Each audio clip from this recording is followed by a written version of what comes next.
여러분 안녕하십니까? 포항 MBC 뉴스데스크입니다.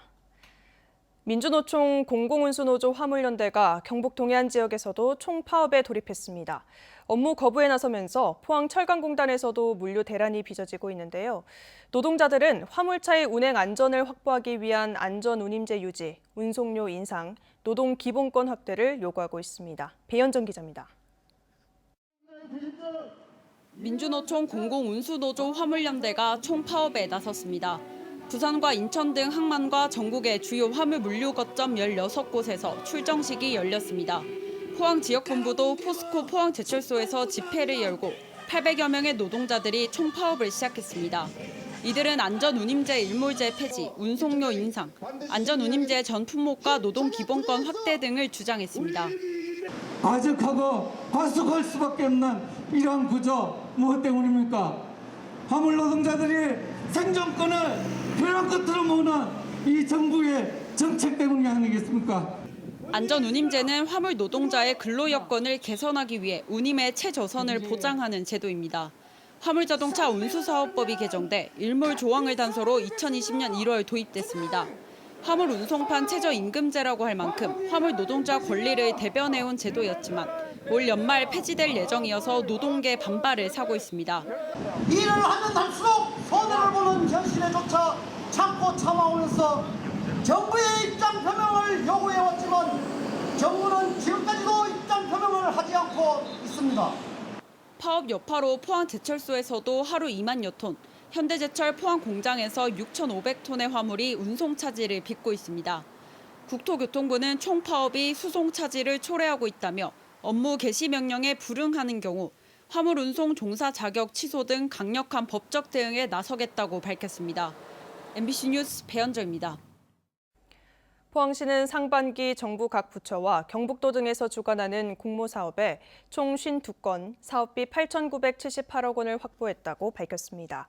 주요 사업으로 경북 3단 대개조 포항권 사업에 5,887억 원, 스마트시티 챌린지 사업 238억 원, 그린바이오 벤처캠퍼스 350억 원 등입니다.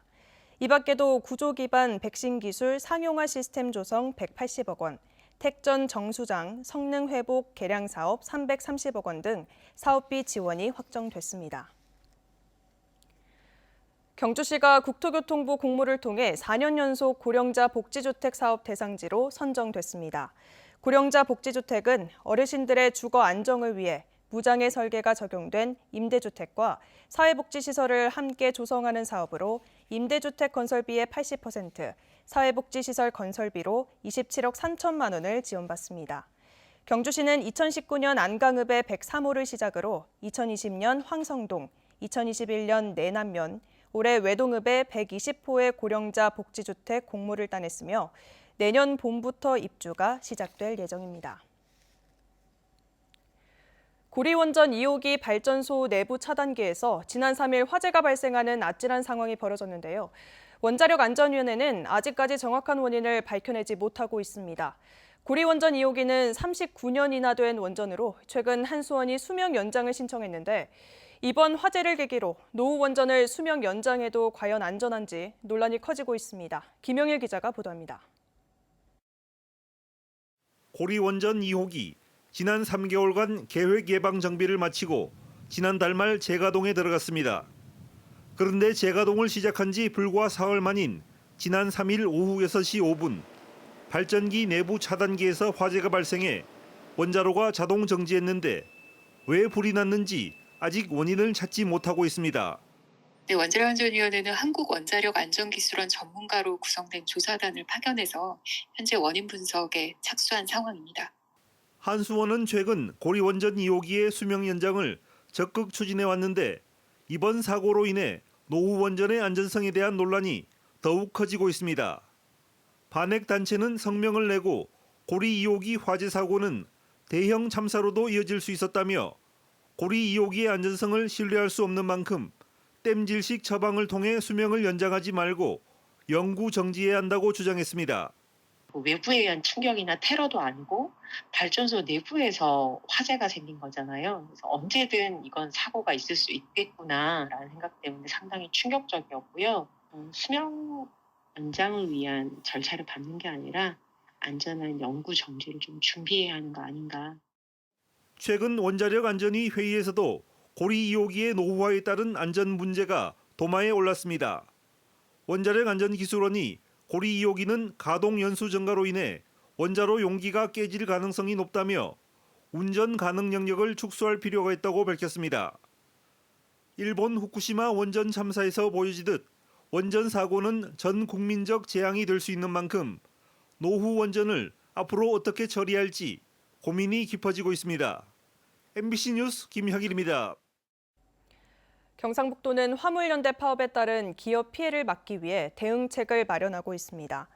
경상북도는 기초자치단체 담당 공무원을 파업 현장에 급파해 피해 상황이 발생하는지를 파악해 국토교통부에 실시간으로 보고하고 있습니다. 현재 경북에는 사업용 화물차 2만 9천여 대, 비사업용 화물차 29만 8천여 대가 있습니다. 경상북도는 화물연대 가입 차량이 전체 화물차의 6.4% 정도에 불과해 물류 운송 차질이 크지는 않을 것으로 보고 있지만 운송 방해와 통행 방해 등 불법 행위가 발생하지 않는지 예의주시하고 있습니다. 경북에서 코로나19 신규 확진자가 오늘 452명 발생했습니다. 시군별 신규 확진자 수는 포항 123명, 경주 28명, 울진 5명, 영덕 3명입니다. 경북 지역의 지난 일주일간 일일 평균 확진자는 783명이며 중증 환자 전담 치료 병상 가동률은 13.2%입니다. 오늘은 곳곳에 빗방울이 떨어지며 낮더위가 주춤했습니다. 내일도 한낮 기온 20도 안팎으로 선선한 날씨가 이어지겠습니다. 조주경 기상캐스터입니다. 사흘간의 연휴 뒤 다시 일상이 시작됐습니다. 비구름대가 유입되면서 곳곳으로 빗방울이 떨어지기도 했는데요. 오늘 밤까지 오락가락 비가 내리는 곳이 있겠습니다. 경북 동해안에는 더위가 주춤합니다. 동풍이 직접적으로 불어들기 때문인데요. 오늘 경주의 한낮 기온은 18.9도에 머물렀습니다. 내일은 22도로 오늘보단 조금 높겠지만 여전히 평년 수준을 5도 이상이나 밑돌겠습니다. 현재 특보 현황 보시겠습니다. 동해 전해상에는 풍랑특보가, 울릉도 독도에는 강풍주의보가 발효 중이고요. 경북 동해안 전 지역으로도 내일 초속 15m 이상의 돌풍이 부는 곳이 있겠습니다. 시설물 관리와 안전사고에 유의해 주시기 바랍니다. 이어서 자세한 내일 기온 보겠습니다. 내일 아침 기온은 12도에서 15도 분포로 오늘과 비슷하거나 1도에서 2도가량 높게 시작하겠고요. 한낮 기온은 울진 19도, 포항과 영덕 20도, 경주 22도 선에 머물면서 낮 기온도 오늘과 비슷하거나 1도에서 3도가량 오르는 곳이 있겠습니다. 울릉도와 독도의 아침 기온은 울릉도 13도, 독도 15도로 출발하겠고요. 한낮 기온은 19도까지 오르겠습니다. 당분간 동해 전해상에는 너울이 강하게 밀려들 수 있어서 조심하셔야겠습니다. 바다의 물결은 전해상에서 최고 3m까지 높게 일겠습니다. 주 후반으로 갈수록 낮 기온이 점차 오르겠습니다. 날씨였습니다. 영덕군이 산불방지 대책본부의 운영을 한 달 연장합니다. 영덕군은 긴급대책회의를 열고 지난달까지 운영하기로 했던 산불대책본부를 오는 30일까지 한 달 연장하기로 했다고 밝혔습니다. 이에 따라 산불 임차 헬기와 진화대원을 연장 운영하고 산불 예방 홍보 등을 이어갈 방침입니다. 경주시가 올해 공유재산 발굴 사업을 통해 526필지, 8만여 제곱미터의 미관리 공유재산 토지를 찾아냈습니다. 경주시는 부동산 종합공보 시스템과 공유재산 데이터베이스를 일일이 대조하고 현장 조사를 병행했으며 지난해에도 81만 제곱미터의 미관리 공유재산 토지를 발굴했습니다. 시는 보존이 부적합한 재산은 매각하고 유효 재산은 직접 이용하거나 대부하는 등 지방 재정 수입을 확충하기로 했습니다.